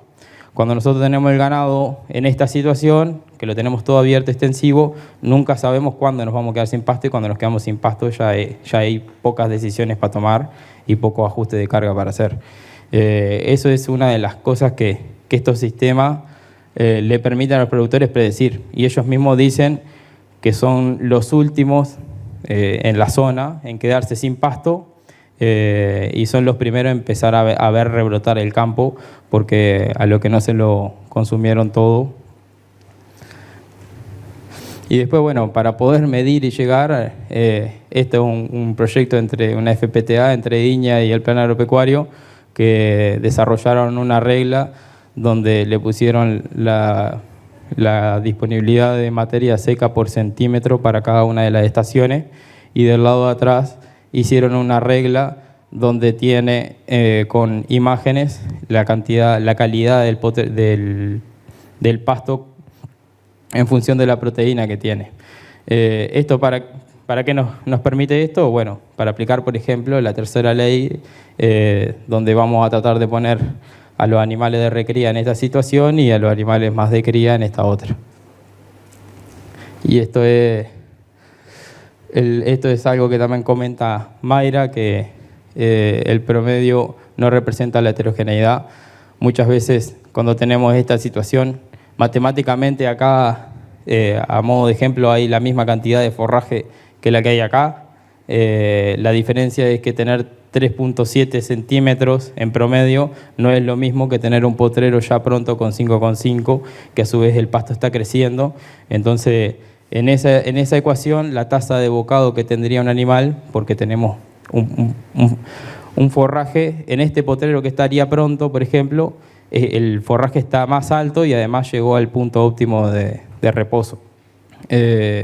Entonces, cuando nosotros estamos acá y nos movemos hacia acá, el siguiente potrero va creciendo y se va armando como la escalera. Bueno, sobre campo natural, en el Uruguay existen 9 ecorregiones que determinan diferentes composiciones de la especie dentro del campo natural. Ahí tenemos la más predominante, o sobre la que estamos ahora, estamos acá en la del basalto.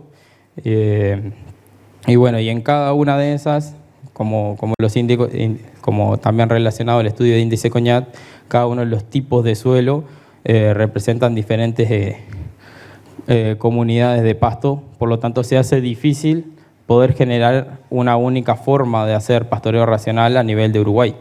O sea, las leyes por eso le dicen que son universales, porque son bastante amplias en su interpretación y después cada uno las va aplicando y va entendiendo y va desarrollando nuevos aprendizajes. Esto es un poco lo que estaba comentando Martín y Pepe. Justo ahí se da un poco la representación de la tasa de la distribución porcentual, quedó mal acá, sería, sí, esta porcentual, de producción de materia seca según el tipo de suelo. Esto es adaptado del libro de Crempien, y donde ven para cada una de las estaciones los diferentes tipos de basalto, los diferentes tipos de suelos de arena, los de cristalino, tanto superficial como cristalino superficial mejorado, profundo mejorado. Y este puntito de acá sería el promedio. ¿Qué es lo que quise representar con esto? Lo de la variabilidad que tenemos en cada una de las estaciones, y es difícil mantener una carga, o sea, eso ya lo saben, no les vengo a contar nada nuevo, que sea lineal durante todo el año.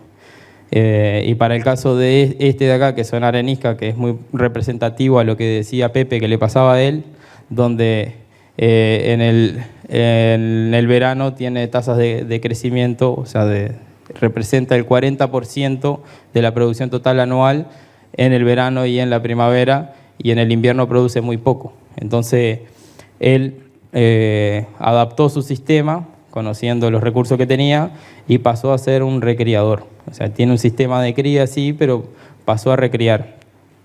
Lo que él veía es que el sistema de pastoreo racional le permite llegar a tiempo con la calidad de ese forraje. ¿Por qué? Porque puede alternar en su manejo las diferentes velocidades de rotación y llegar a tiempos de ocupación de descanso, capaz que de 30 a 35 días en la época de mayor crecimiento, y llegar a tiempos de descanso de 90 y algo de días, 80, en las épocas de menor crecimiento, acompañado de la baja de carga. ¿Qué están haciendo los productores de Supra con el campo natural? Bueno, trabajo en un establecimiento que se llama Santa Mónica, y les pedí permiso para compartirle algunos de los resultados de que están haciendo. Se manejan en rotación hoy unas 550 hectáreas. El objetivo de incorporar un módulo de pastoreo en un establecimiento que tiene 6.700 hectáreas, que hace cría, ciclo completo, el objetivo era hacer que las terneras llegaran a vaquillonas y lograr un servicio de 24 meses con un peso promedio de toda la generación de 320 kilos. Haciéndolo a campo natural, sacando lo que antes hacían, que era la suplementación con autoconsumo en las vaquillonas. Entonces yo veía que tenían un costo muy alto en esa suplementación, y trataron de buscar la alternativa en el campo natural con el manejo de pastoreo racional. Se manejan en total unos 40 potreros, y la mayoría con una superficie aproximada de 10 hectáreas. Ellos arrancaron con este módulo de acá está la bomba, el tanque, después hicieron este otro, y este de acá, por un tema de topografía, maneja un área social, el resto todo tiene agua en la parcela, y ahí es donde van rotando. ¿Cuáles son algunos de los resultados que obtuvieron? Lo que va este año es, ellos arrancaron con 488 animales, vaquillonas, que durante el verano venían con una ganancia de 500 gramos. Hoy en día fueron pesando cada uno de esos animales y planificando las rotaciones. Hoy, acá en junio, estaban con 0.61 unidad ganadera, las terneras estaban pesando 271 kilos de peso vivo. El 5 de agosto, hace un mes, están pesando 280, están a 0.62 unidad ganadera. El objetivo es llegar con 320 kilos de peso vivo, faltan 87 días, eso le determinaría que necesitan ganar 454 gramos por día. La experiencia que tuvimos el año pasado, que fue el primer año, fue que en el 2023 logramos llegar con un peso de 340 kilos con las vaquillonas, y el 98% de ellas ciclando al inicio del servicio. Lo que ellos veían que en años anteriores, cuando hacían el diagnóstico de actividad, por más que llegaban con casi 300 kilos, las vaquillonas no estaban ciclando como estaban ciclando ahora. Se veía alta actividad. Y bueno, que la ganancia media diaria en primavera, o sea, desde esta pesada del año pasado a esta de acá, fue de 734 gramos, o sea que vemos que haciendo el mismo manejo y rotando vamos a llegar con un peso igual o mayor. Después también le pedí permiso a Gabriel Fillat para poder contar un poco cuáles son los resultados que él está teniendo con los sistemas. Se llama San Juan del Lago. El campo de Gabriel, lo que está en amarillo son los módulos que ya tiene operativo y lo que está en blanco son módulos que está implementando en este ejercicio. Lo que fue haciendo son diferentes módulos y colocando las categorías en cada uno de los módulos, donde maneja, en este de acá por lo general, las vacas de cría en rotación con cambio diario hasta en plena aparición. Después usa este para terneros, este para vaquillonas y este también para las primíparas. Entonces va teniendo todo separado. Estos son los resultados. Yo le decía que los sistemas de cría hay que medirlo con el porcentaje de diagnóstico de gestación, porque el peso vivo no es representativo. Pero bueno, estos son 2022, 23 y 24, los resultados de las preñeces para cada una de las categorías, multíparas, primíparas y vaquillona. Y como se ve, el promedio fue 84, 80 y 89 en un sistema donde lo hace en base a campo natural y no usa destete precoz, no usa otro tipo de herramientas con insumo externo. Lo que sí a veces suele hacer es alguna suplementación con latones proteicos cuando el campo tiene alta producción o en pleno verano que se seca, porque es el 98% del campo, el 92% del campo es basalto superficial. Entonces, cuando en inviernos cuando se seca el forraje o en verano cuando se seca, trata de complementar esa necesidad de proteína, sobre todo en categorías más chicas, pero apoyada en el potrero y rotando. También esta es una foto de su nieto. El ganado se amansa bastante y bueno, es ganado de cría, uno lo puede mover, las recrías también, y logra perder esa zona de fuga que tiene el ganado cuando nosotros tratamos de acercarnos.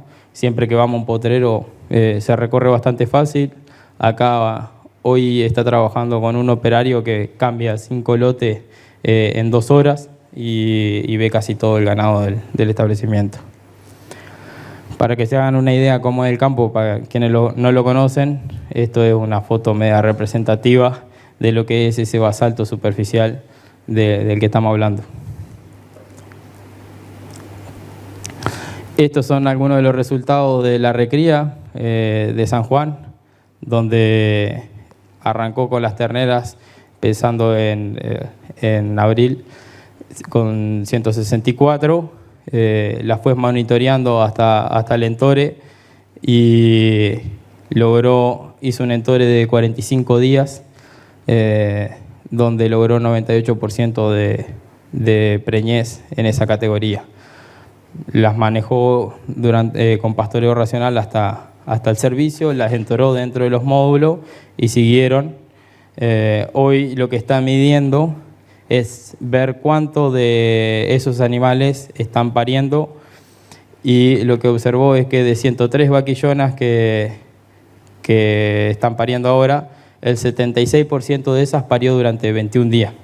Entonces quiere decir que en estos sistemas se puede entorar rotando, que si uno hace buenas recrías a campo natural, logra que el ganado llegue ciclando, y cuando llega ciclando y llega bien, se puede preñar casi que igual o muy similar a lo que hace una IATF. O sea, la diferencia entre esto y a veces tecnología como la IATF es que todo para en una semana y esto para en 21 días, pero casi que no hay diferencia.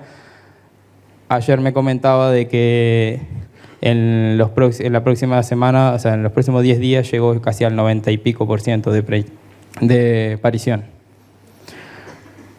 Hoy en día, y acá un poco es los kilos totales desde el inicio hasta la fecha, hasta marzo, y bueno, metió en 713 días 393 gramos.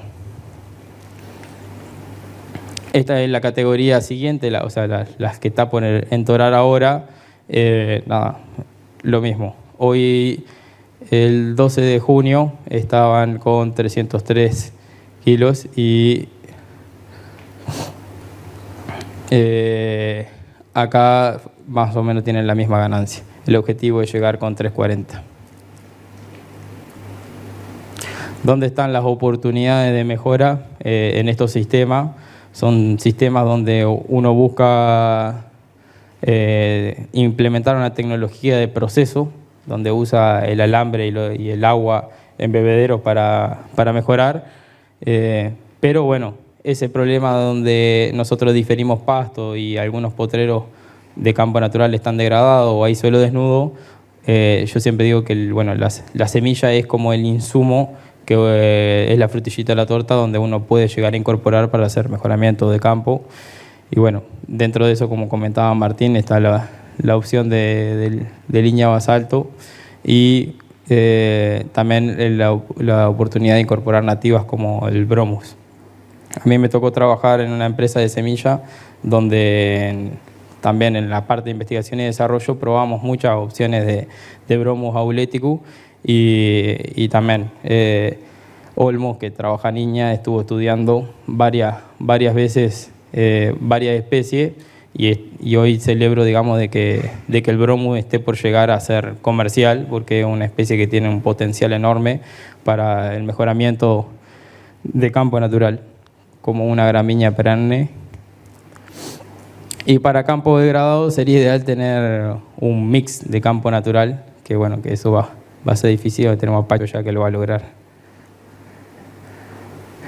Experiencia en pasturas perenne le puse ahí porque uno de los desafíos que tuve cuando arranqué a trabajar en esto, a un productor me dijo, yo quiero restablecer una zona de chacra en la zona de Colonia sobre suelos 10-1 y le hice la propuesta de sembrar una pradera polifítica porque eso era perenne y eso iba a lograr que él restablezca ese campo y no iba a tener que volver de nuevo a hacer agricultura.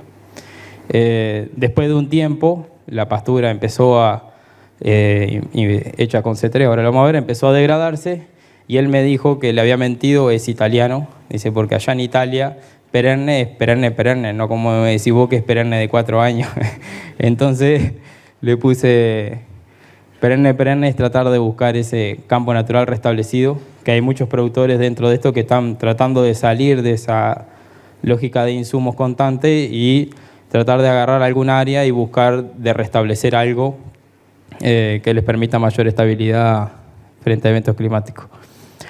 Bueno, ¿qué son las pasturas polifíticas? Son pasturas donde hay muchas especies. El objetivo, como dice la TANSI, es lograr en las pasturas perennes 350 plantas y hemos usado en porcentaje más o menos gramíneas un 60%, leguminosas un 35% y compuestas un 5%. Lo que hemos visto es que en la paleta de opciones del mercado hay muchas especies C3 dentro de las mezclas y es lo más usado, pero hay pocas especies C4.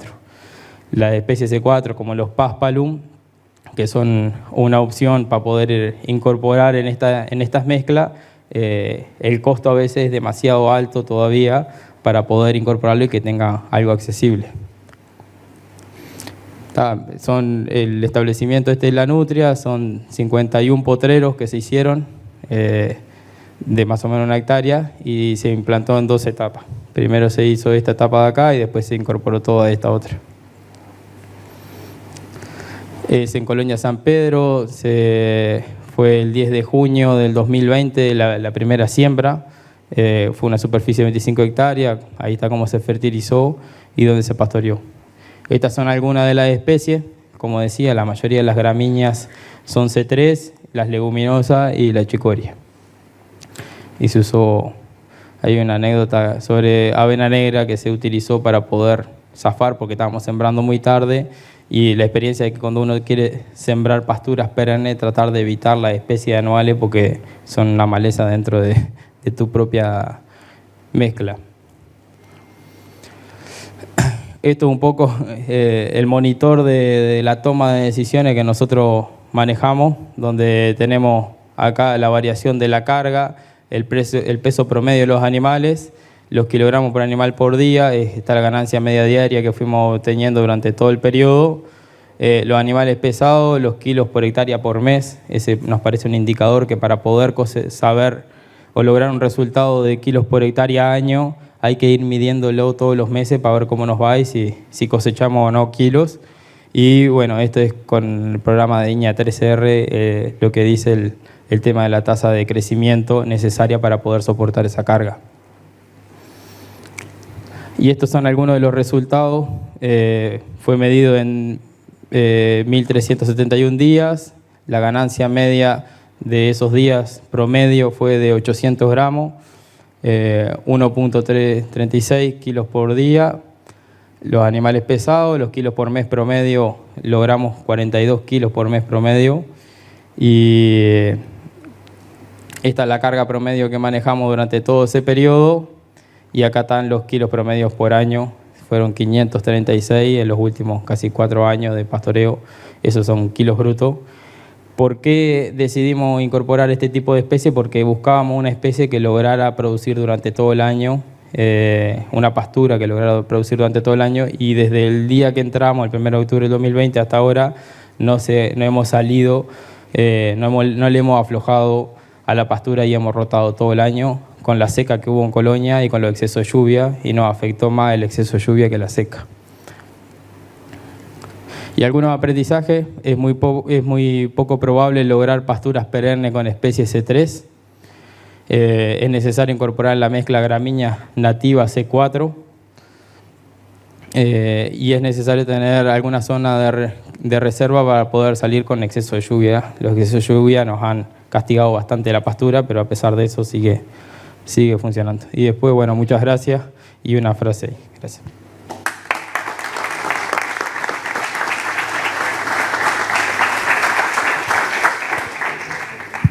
Bueno, muchísimas gracias, Adrián. Es fundamental en estas actividades las preguntas que ustedes puedan hacer, las consultas, así que agradecemos no demoren en llegar la primera a cualquiera de los 3 disertantes o a los 3.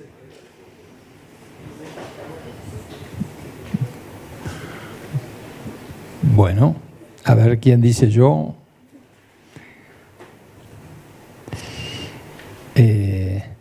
Bueno, en tal caso, Adrián, no te escuché hablar de sombra, que como veníamos a decir, o pastoreo tal vez, y mucho énfasis en el tema agua. Tal vez una pregunta que a mí me surgió fue, ¿cuáles son las maneras que ustedes ven de resolver el tema sombra en los sistemas rotativos? Bien, consideramos que en realidad la sombra es muy importante. De hecho, en realidad algunos productores la están manejando muy bien, como Pepe, con el tema de silvopastoreo. Lo que muchos suelen acusar es que no es barato sembrar árboles y lograr sombra a partir de árboles. Sí se están manejando con estos sistemas, zonas con corredores donde se elige un punto y se trata de adaptar a alguna especie.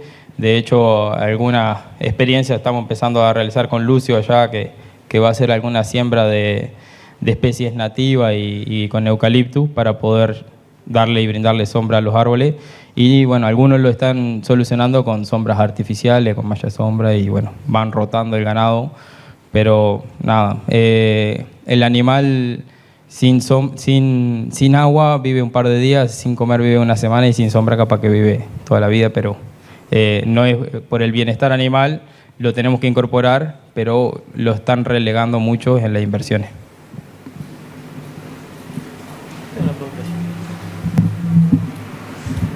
Bien. Una pregunta.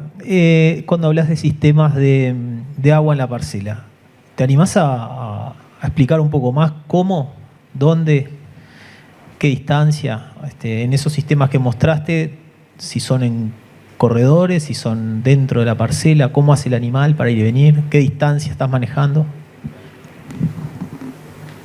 Sí, en esos 3 casos que yo mostré son sistemas con agua en la parcela. El sistema justo que estaba... los 3 llegaron casi a sistemas de bebedero fijo. Arrancaron, algunos tuvieron una transición donde empezaron con bebederos móviles por un tema de abaratar las inversiones, pero a medida de que van avanzando van viendo de que tener el agua en un punto fijo simplifica la operativa. Y además que se van convenciendo de que vale la pena. Y la distancia más o menos se estima de que para zonas planas anda en torno a los 300, a la zona 600 metros, y para zonas con pendiente, porque el gasto energético de los animales es mucho mayor, tratamos de buscar 300 metros más o menos. Esa es la cercanía, pero nada, tratamos de, en lo posible, llevarle el agua al ganado y no que el ganado venga al agua. Gracias. ¿Y eso es dentro de corredores o por eso un Sí. Sí, la conclusión que han llegado algunos productores es que si uno pone el agua en el corredor y la tiene en ese punto, aunque sea entre 4, 6 u 8 parcelas, cuando el operario está haciendo la recorrida, siempre ve todos los potreros y toda la fuente de agua, entonces le permite ver si hay algún bebedero perdiendo o alguna línea que está rota. Eso es algo que está funcionando y que les viene bien. Gracias. Bueno, hacemos una pausa breve para recargar energías, tomar un café y luego venimos a mesa redonda con actores de estos temas.